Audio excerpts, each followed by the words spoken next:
Okay, a little walking tour of the Precision Machining and Manufacturing program at Georgia Northwestern Technical College. I don't remember the specs on my lab, but I believe it is 45 wide and 63 feet deep, I believe. They don't back me up. I put the machines, CNC is on the southern half, and then the manual machining area is on the north, and then in the middle is the bench work area. On the utilities, overhead, we did cable trays. So I have two 400 amp boxes over here, you can see, and then obviously routing the facilities up, and then the cable trays. Have two bus bars that run the length of the lab and then pull the cable trays off them. So I thought that was a good plan, but maybe, you know, people are different. I did a layout on the lab that was very close. If you look, when the riggers came, they did an excellent job. If you look down the front of the machines, you can see they line up very well on mostly, from what I laid out, everything. The facilities, I put the air, all the drops were on the bottoms of the bus or on the cable tray, which worked out pretty good. The lighting, I wished I had more, a little more of that. Put my warehouse racks for students' toolboxes, that worked out. And then the middle of the lab, obviously I left open so that if I need to rig or move any machines around at some point in the future, I can come in through the bay door and then run in and grab the tables and move them out. Then I can go in and move the machines. So almost like any machine you could set or move by moving only one other machine, which is kind of nice. The drill presses and all, did a good job. Saws, your vertical saws and your horizontal saw. This is a measuring machine for my students' metrology.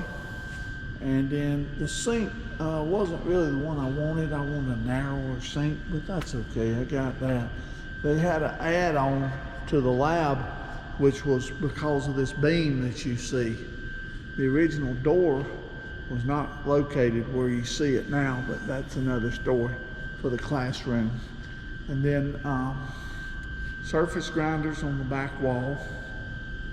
And the angle on the mills and the lathe are different, which, you know, is pretty good for how they lay out, because you don't want your layout on your lathe with your chucks in line with a student in front of it. That's a big deal, safety-wise. And then the layout on the mill, I did, let's see here, I can't remember, 30 degrees on the mills and 45 on the lathe, I believe is correct. I left the important thing, I left the aisle right here. If you look at the mills and the CNCs and the manual area, this aisle is wide enough to drive a forklift down. So that's important. I can bring a forklift through this corner right here in front of us, and then I can access my tool crib for my Lister cabinets. So if you looked, I'm just going here, kick the light on, there we go. I have my material racks on the left side, and then Lister cabinets here for all my tooling. Really nice, that's been a luxury for that. So when I relocated, I took and put my material that I had, that I brought with me, I took and put all my material in my scrap bin, and which is outside the bay door, and then loaded all of my cabinets and locked them up and brought them loaded. So all I had to do was set them in place with a forklift. And when I came unloaded, all that you see with the warehouse racks right here, very important for your tool crib, is putting racks up. Boy, that's been a big deal for that. But anyway, we set all the cabinets all the toolboxes, everything in one trip from my other lab in 2 hours.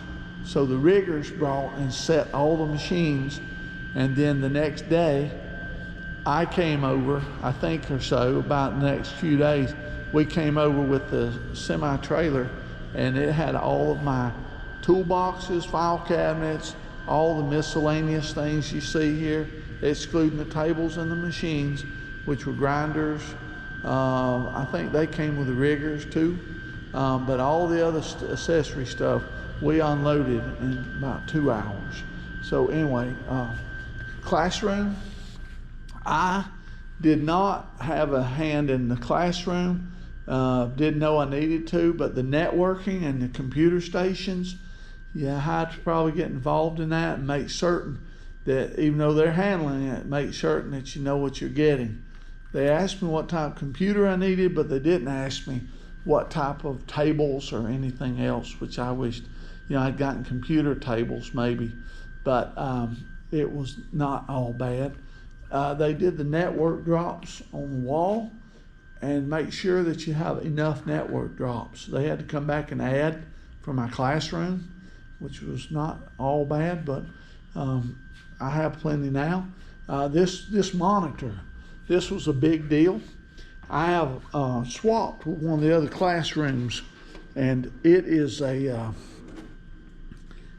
touch screen monitor, and it is so nice. It is an absolute luxury. I use it for all of my active board slides and everything else I do in class. It's interactive. It actually works with the software. So if you're teaching Fusion or Blueprint, you can draw and write on it as you're teaching and write over what you're doing. Big time. I hope that helped a little bit and give you a little idea of what I did, maybe. All right.